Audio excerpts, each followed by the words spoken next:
మీదున్న సహచర comrades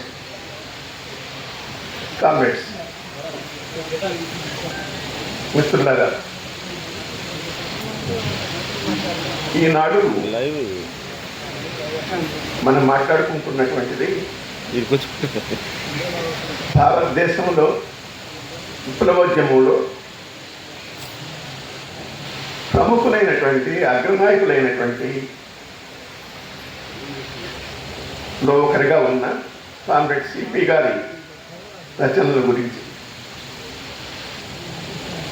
comrade CP గారి జీవితం విద్యార్థి దశ నుంచి చనిపోయినటువంటి కూడా తాను నమ్మిన ఆశయానికి కట్టుబడి ఈ దేశంలో విప్లవాన్ని తీసుకురావాలనేటువంటి మహత్తర కృషిలో అమరులయ్యారు. దురదృష్టవశాత్తు విప్లవోద్యమంలో ఆయన గడిపిన కాలం కేవలం 18 సంవత్సరాలే. బహుశా అటువంటి నాయకుడు జీవించి ఉంటే ఈనాడు మనం ఎదుర్కొంటున్నటువంటి సమస్యలు, భారత విప్లవోద్యమం ఎదుర్కొంటున్నటువంటి సమస్యలు అనేకం సులభంగా పరిష్కారం అయ్యేయేమో. ఎందుకంటే ఏదైనా సరే ఒక విషయం తీసుకురావాలనుకున్నప్పుడు, ఒక విషయాన్ని మార్పు చేయాలనుకున్నప్పుడు పార్టీ ఉద్యమం మీద, పార్టీ మీద పట్టుండాలి.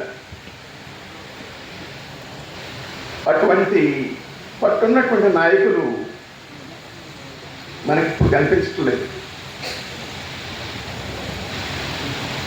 అటువంటి నాయకుడిని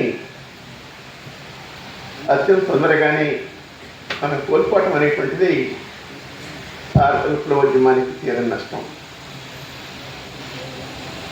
ఆయన జీవితం గురించి మాట్లాడుకోవాలంటే ఆయన భారతదేశంలో రివిజనిజానికి వ్యతిరేకంగా, నయా రివిజనిజానికి వ్యతిరేకంగా, అతివాద దుస్సాహసికవాదానికి వ్యతిరేకంగా జరిగినటువంటి పోరాటాల చరిత్రగా చెప్పుకోవాల్సి వస్తుంది ఆయన గురించి మాట్లాడాలంటే. విప్లవోద్యమంలో వస్తున్నటువంటి ఆచరణలో వ్యక్తమవుతున్నటువంటి తప్పుడు ధోరణులు, మితవాద ఆచరణ, అదే సందర్భంలో విప్లవోద్యమంలో తలెత్తినటువంటి అతివాద గుందుడుకు విధానం, ప్రజలను విడిచిపెట్టి నేల విడిచి సాము చేసేటువంటి విధానం, వీటికి వ్యతిరేకంగా ఆయన నిర్విరామంగా కృషి చేశాడు. బహుశా అటువంటి కృషి ఇప్పుడున్నటువంటి నాయకుల్లో చాలా చాలా తక్కువ మంది మనకు కనిపిస్తారు. అటువంటి గొప్ప నాయకుడితోటి కలిసి పనిచేయటమే కాదు, ఒకే కమిటీలో ఉండి సహచర కామ్రేడ్స్గా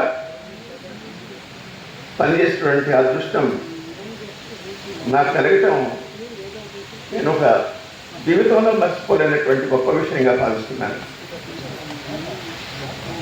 77 నుంచి 80 దాకా మేమంతా ఒకటే కమిటీలో, రాష్ట్ర కమిటీలో పనిచేశాం.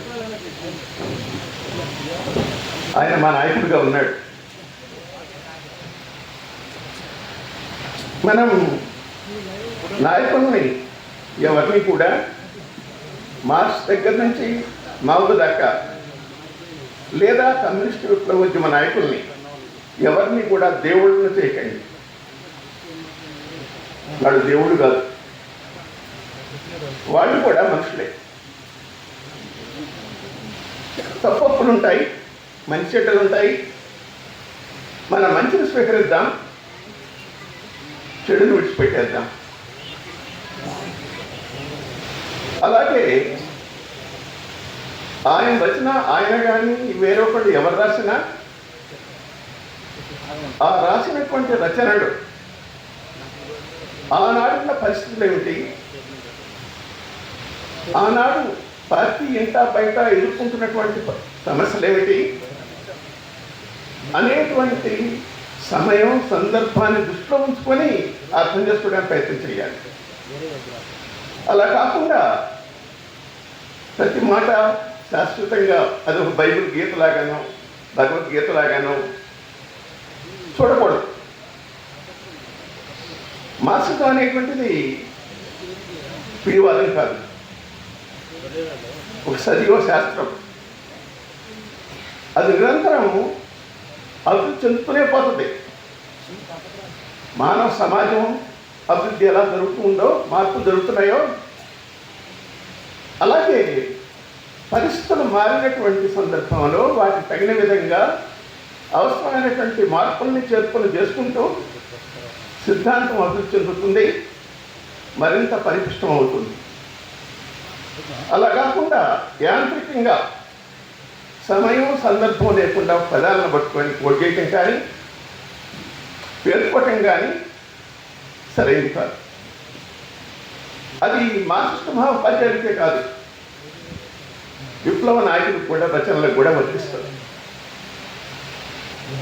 మనం కొందరు శిల్పి గారి రచనలు చదివేటప్పుడు, అర్థం చేసుకునేటప్పుడు అది ఆయన విప్లవోద్యమంలో పనిచేసినటువంటి 68 నుంచి సరిపోయేంత వరకు పనిచేసినటువంటి కాలాన్ని దృష్టిలో పెట్టుకోవాలి.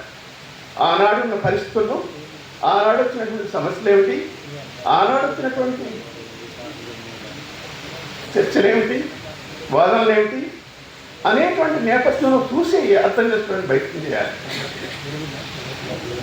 అందులో రాజకీయంగాను, సిద్ధాంతపరంగాను, ఆచరణ రీత్యాను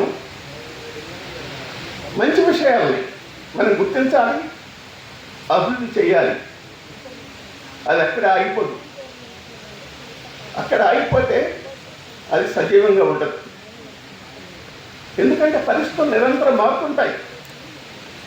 ఆ నిరంతరం మారేటువంటి తగ్గట్టుగా మనం మార్క్సిజం నిర్ణీతం మావలసిన విధానాన్ని అన్వయింపజేయాలి.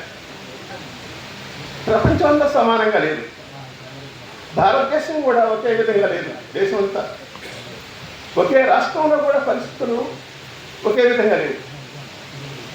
కనుక పరిస్థితులకి నిర్దిష్టంగా అన్వయించడం అనేటువంటిది నైపుణ్యంతో చేయాల్సినటువంటి పని. ఆ తేడాలు, వ్యత్యాసాలు గుర్తించకుండా అన్నింటికి ఒకటే పాట, ఒకటే మంత్రం, గాయత్రి మంత్రం లాగా జపం చేస్తే తప్పవుతుంది. అది మార్క్సిజం కాదు, అది నాయకుడిని మనం అర్థం చేసుకున్నట్టు కూడా కాదు. కామ్రేడ్ సిపి గారు రాసినటువంటి రచనలన్నింటిలో కూడా మనం చాలా ముఖ్యమైన రచనలు ఉన్నాయి. ఇప్పుడు ప్రధాన వైద్యం గురించి మాట్లాడారు మిత్రులు పటోలే గారు. కానీ ప్రధాన వైద్యాన్ని ఇప్పుడు మనం ఏదైతే అర్థం చేసుకుంటున్నామో, సామ్రాజ్యవాదం, బడా బుర్జా భూస్వామ్య వర్గాల సంఘటన, అశేష ప్రజానికానికి మధ్య ఉన్న వైరుధ్యం ప్రధాన వైరుధ్యంగా, దీనిని కామ్రేడ్ భాస్కర్ నంది వాడు తీసుకొచ్చినటువంటిది. అది వాళ్ళ కంట్రిబ్యూషన్. దాన్ని మనకు అర్థం కావటం కోసం, మనందరికీ అర్థం చేయించడం కోసం చాలా ఘోరంగా అనేక అంశాలను చదువుతూ, జోడిస్తూ మనకు అర్థమయ్యే విధంగా రాశారు కామ్రేడ్ సిపి గారు. కనుక మనం తెలుసుకోవాలి ఏ విషయం ఏది అనేటువంటిది. లేకపోతే మనం గందరగోళ పడతాం అన్నమాట. నాకు నచ్చినటువంటి, నాకు అనిపించినటువంటి రచన, ప్రముఖమైన రచన, మనందరం చదవాల్సినటువంటి రచన, నేర్చుకోవాల్సినటువంటి వాడు ఎవరైనా ఉంటే, నేర్చుకోవాలనుకుంటే 13 సంవత్సరాల ఉద్యమ సమీక్ష ఉంది గుణపాఠాలు. అప్పటి వరకు ఆయన జీవించిన కాలంలో 81, దాదాపు ఆయన చనిపోయే ముందు ఆయన రాసి ఆల్ ఇండియా ప్లీనరీలో చర్చించి అనేక సవరణలు మార్పు చేర్పులతోటి ఆమోదించినటువంటి ఆ తీర్మానం అది ఒక పెద్ద కంట్రిబ్యూషన్ నేను భావిస్తున్నాను. అది మనకు ఆస్తి. మన కమ్యూనిస్ట్ ఉద్యమాన్ని, విప్లవోద్యమాన్ని అర్థం చేసుకోవడానికి ఈ దేశంలో నూతన ప్రజాస్వామిక విప్లవాన్ని విజయవంతం చేయడం కోసం ప్రజాయుద్ధ పందాలు దీర్ఘకాలిక సాయుధ పోరాటం ద్వారా విప్లవాన్ని సాధించడానికి కావలసినటువంటి ప్రాతిపదికను దానికోసం జరిగినటువంటి ఆచరణలో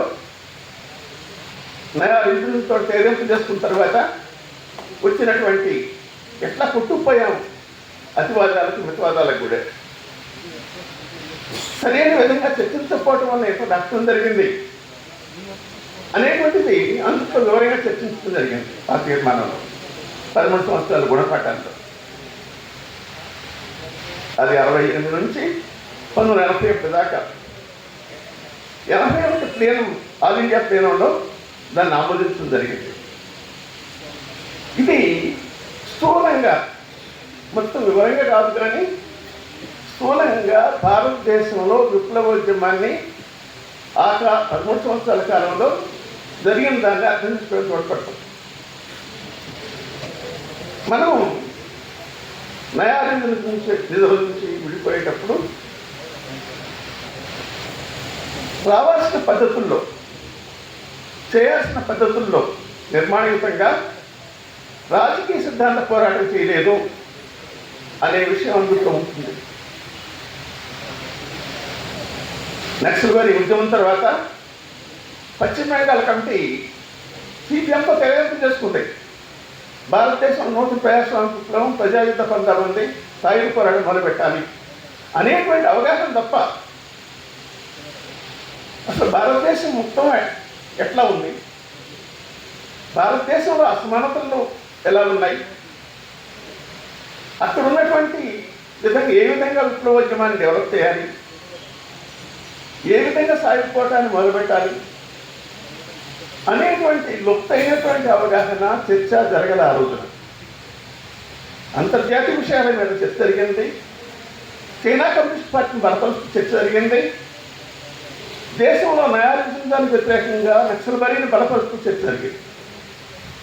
జరగాల్సింది నూతన ప్రజాస్వామ్య విప్లవాల గురించి జరగాలి, ప్రజాయుద్ధ సందర్భం గురించి జరగాలి. దాని మీద పూర్తయినటువంటి అవగాహన రావాలి, అవగాహన లేదు. అందుకని సిద్ధాంతపరంగా, రాజకీయంగా డాక్యుమెంట్స్ పెట్టి వివరంగా చర్చించినటువంటి ఇది కాదు. అలాగనే చర్చించుకున్నట్టయితే దేశంలో ఇంకాస్త తప్పు జరగడానికి, మెరుగ్గా విప్లవోద్యమాలను అభివృద్ధి చేయడానికి తోడ్పడింది. దాని ఫలితంగా అట్లది కాకుండా నిర్మాణయుతంగా, సిద్ధాంతపరంగా, రాజకీయ సిద్ధాంతపరంగా వినియోగానికి న్యాయదానికి వ్యతిరేకంగా ఆంధ్రప్రదేశ్లో మాత్రమే పోరాటం జరిగింది.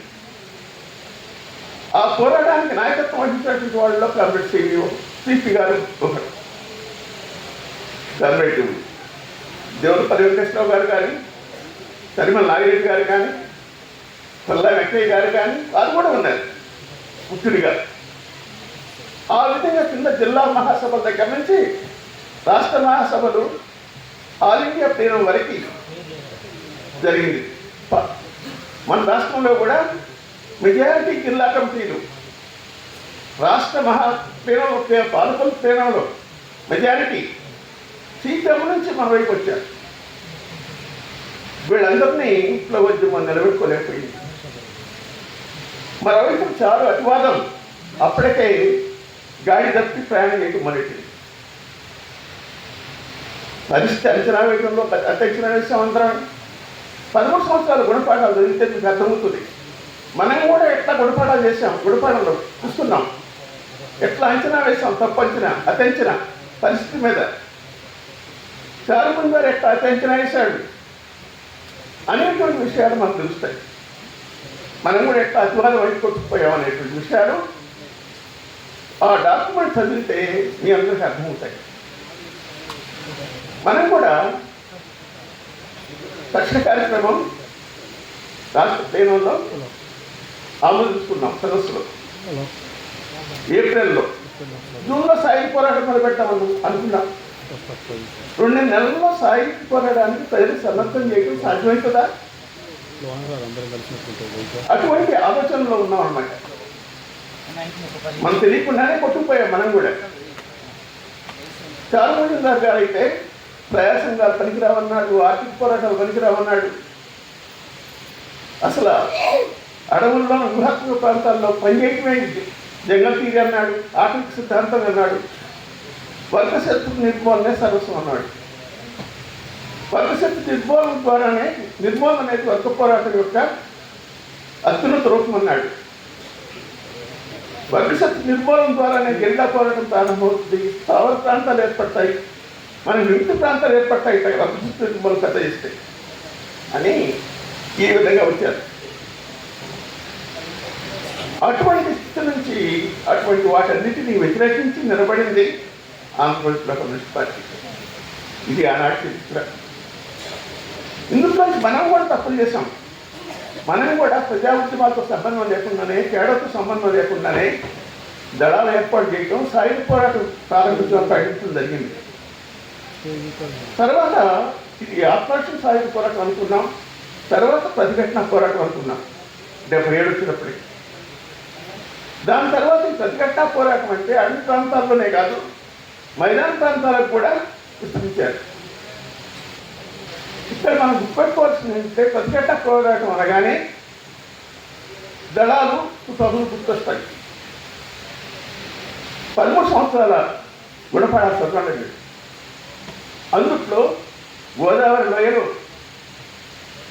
చివరికి ఆంధ్రప్రదేశ్ అనేక జిల్లాల్లో ఆనాడు పంథాలు రూపొందించాం, చేర్చాం. కరీంనగర్, సిరిసిల్ల, వరంగల్ జిల్లా, ఖమ్మం జిల్లా, నల్గొండ జిల్లా, వీటిని కూడా ప్రతిఘటన పోరాట ప్రాంతాలుగా పెట్టుకున్నాం. ఇతర రాష్ట్రాల్లో కూడా ఇట్లా పెట్టుకున్నాం. అక్కడ దళాలు లేవు, తుపాకులు లేవు. అంటే ఈ తేడాని దళాలు లేకపోయినా, తుపాకులు లేకపోయినా ప్రతిఘటన ప్రాంతాలు ఉంటాయి అనేటువంటి స్పష్టత 13 సంవత్సరాలు కూడా పడాల్సింది. అలాగే ఉద్యమ క్రమంలో కూడా మనం అనేక లోపాలు జరిగాయి. వాటి గురించి కూడా ఇట్లా చిన్న విభేదాల కోసం విడిపోవడం తప్పు అవుతుంది. విభేదాలను శత్రువు వైఖరితో చూడకూడదు అనేటువంటిది చాలా గుణపాఠాలు తీసుకుని రాయటం జరిగింది. దీనితో తప్పు అనేటువంటి దాన్ని కూడా అందులో రాయటం జరిగింది. అటువంటి 13 సంవత్సరాల గుణపాఠాలు ఇప్పటికీ మనకు మార్గదర్శకంగా ఉన్నాయి. మనం కూడా విప్లవోద్యమాన్ని నిర్మించాలి. ప్రయాసంగా ఆవశ్యకతను అందుకు వివరించారు. కార్మిక సంఘాలు, రైతు సంఘాలు, యువజన సంఘాలు, విద్యార్థి సంఘాలు అన్నింటినీ కూడా చాలా మంది గారు వీటన్నిటిని ప్రకటిస్తూ ముందు పోయాడు. ఆ విధంగా ఈ రచన ప్రాధాన్యత కలిగి ఉన్నాయి. ఈరోజు మనం చూస్తే ఇప్పటికీ మనం ప్రతిఘటన పోరాటం అనుకుంటున్నాం, మావోయిస్ట్ పార్టీ సాయుధ పోరాటం అనుకుంది, అది కూడా ఎదురు దెబ్బలు తింది. మనం ఎదురు దెబ్బలు తిన్నాం. అయితే భారతదేశంలో సాయుధ పోరాటం ఎట్లా నిలబడాలి, స్థావర ప్రాంతాలని, విముక్తి ప్రాంతాలను ఎలా చేయాలి అనేటువంటి దాని మీద మరొకసారి చర్చ జరుగుతుంది. అసలు సాయుధ పోరాటం పనికిరాదు అనే దాకా వాదనలు వస్తున్నాయి. ఇది తప్పు. వర్గ పోరాటం ఉన్నంతకాలం, వర్గాలు ఉన్నంతకాలం, వర్గ దోపిడీ ఉన్నంతకాలం, అణిచివేత ఉన్నంతకాలం శ్రామిక వర్గ రాజ్యం కోసం, స్వరాజ్యం కోసం విప్లవం తప్పనిసరి. ఈ రోజున మన దేశంలో బలమైన శత్రువులు మనం ఎదుర్కొంటున్నాం. సామ్రాజ్యవాదం, బడా గుర్జా భూస్వామి వర్గాలు. ఇటువంటి బలమైన శత్రువులను జరగాలి సాయుధ పోరాటం, ప్రజాయుద్ధం ద్వారా మాత్రమే కొలవేయగలుగుతాం. అది తప్ప మరో మార్గం లేదు. ఎవరు ఏం చెప్పినప్పటికీ కూడా మన అనుభవాలు ఏం నేర్చుకున్నాయంటే, ఇంతకుముందు అవగాహన ఉండే ఒక ప్రాంతంలో, అటు ప్రాంతంలో కూడా సాయుధ పోరాటం ప్రారంభించి దేశ ఏరియాలు ఏర్పాటు చేసి ఇంకో ప్రాంతాలు ఏర్పాటు చేసి దేశం విముక్తి చేయొచ్చు అనేటువంటి అవగాహన ఉండే. ఇప్పటికి వచ్చినటువంటి అనుభవాలు చూసుకుంటే మనం 14 మార్పులు చేసుకున్నాం అంటే ఒక చోట కాదు, అనేక చోట్ల ఇటువంటి పోరాటాలు కావాలి, అనేక చోట్ల దేశవ్యాప్త ఉద్యమాలు కావాలి. కనుక సాయుధ పోరాటం తప్ప మార్గం లేదు. నూతన ప్రజాస్వామిక విజయం సాధించాలంటే యుద్ధం మార్గమే, ఇంకో మార్గం లేదు అనేటువంటిది స్పష్టంగా చరిత్ర నిరూపించింది. ఇప్పటికీ ప్రపంచంలో ఏ దేశంలో కూడా అటువంటి ప్రజాయుద్ధం లేకుండా శాంతియుతంగా పార్లమెంటరీ పనుల ద్వారా రాజ్యాధికారికి వచ్చినటువంటి ఘటనలు లేవు. అటువంటి మావోయిస్ట్ పార్టీలో కొంతమంది సాయుధ పోరాటమే పనికిరాదు మన దేశానికి పదాకా మాట్లాడుతున్నారు. అది తప్పు. అంతేకాకుండా వాళ్ళ మీద మేము రాజ్యాంగం ప్రజాస్వామ్యం గురించి మాట్లాడుతున్నటువంటి ప్రభుత్వాలు దేశంలో ఫాసిస్టాన్ని అమలు చేస్తున్నాయి, ఫాసిస్ట్ నిర్బంధాలు తీసుకొస్తున్నాయి. ఆ ఫాసిస్ట్ నిర్బంధంలో భాగమే కగారు యుద్ధం. మావోయిస్ట్ పార్టీ నిర్మూలిస్తామని ప్రకటించారు, నిర్మూలిస్తున్నారు. చట్టం లేదు, రాజ్యాంగం లేదు. నిన్న ఆంధ్రప్రదేశ్ ఎడిషనల్ డీజీపీ లడ్డాగా ప్రకటిస్తున్నాడు, మేము సరెండర్ అయినటువంటి వాళ్ళని ఎవరిని ఎన్కౌంటర్ చేయకుండా, అంటే సరెండర్ కానటువంటి వాళ్ళని ఎన్కౌంటర్ చేస్తాం అన్నమాట. ఆయన దేవతి వాళ్ళ యొక్క అంగరక్షకులు అందరూ అరెస్ట్ అయ్యి వాళ్ళ దగ్గర ఉన్నారు. దేవతి ఒక్కరు తప్పించిపోయాడు. అంటే వాళ్ళు ఎక్కడ పెట్టుకొని ఒత్తిడి చేస్తున్నారు, చిత్రహింసలు పెడుతున్నారు, అవసరమైనప్పుడు కాల్ చేస్తారు. ఇటువంటి దుర్మార్గమైనటువంటి ఆటవిక విధానాన్ని, ప్రజాస్వామ్యం లేదు, మట్టి చట్టం లేదు, ఇష్టరాజ్యంగా ఫాసిజం రాజ్యం వెళ్తుందన్నమాట. అటువంటి దాన్ని వ్యతిరేకించాలి. మనం ఓటుకు పెరుగుతాం కోసం వ్యతిరేకించాలి. కాబట్టి విప్లవకారులుగా మన మీద ఉన్నటువంటి బాధ్యత, విప్లవోద్యమ బాధ్యతల్లో అది కూడా ముఖ్యమైంది. కనుక మన సెంట్రల్ కమిటీ 21, 22 తారీఖుల్లో దేశవ్యాప్తంగా ఈ ఓటుకు ఎన్కౌంటర్లను వ్యతిరేకిస్తూ మొత్తం ఆదివాసుల మీద జరుగుతున్నటువంటి హత్యాకాండని ఆపేయాలని, ఓటుకు ఎన్కౌంటర్ల మానసికాన్ని ఆపాలని, గిరిజనులని వాళ్ళ ఎమ్మెల్సీలకి వాళ్ళ ఖనిజాలని కాలవత్వం చేయడం కోసం నిర్వాసితం చేసేటువంటి విధానాన్ని విరమించుకోవాలని డిమాండ్ చేస్తూ మనం నిరసన ప్రదర్శన చేయాలని పిలిపించింది. దాన్ని కూడా ముందుకు తీసుకెళ్ళాలి. మనం ఈ ఫాసిజానికి వ్యతిరేకంగా కలిసి వచ్చే వాళ్ళందరితో కూడా కలిసి విశాల ప్రాతిపదిక మీద ఉద్యమాన్ని నిర్మించాల్సిన అవసరం ఉంది. అది కూడా మనం విప్లవోద్యమంలో భాగం అన్నమాట. ఈ ఫాసిజానికి వ్యతిరేకంగా మనం విడిచిపెట్టేసి మనం ఏం చేయలేము. కనుక దాన్ని కొనసాగిస్తూ అటువంటి దానికి మనందరం కూడా ముందుండాలని విజ్ఞప్తి చేస్తూ, పుల్లారెడ్డి గారి రచనల్ని అందరూ కూడా చదవమని కాస్త విమర్శనాయుతంగా చదవమని విజ్ఞప్తి చేస్తూ ముగిస్తున్నాను.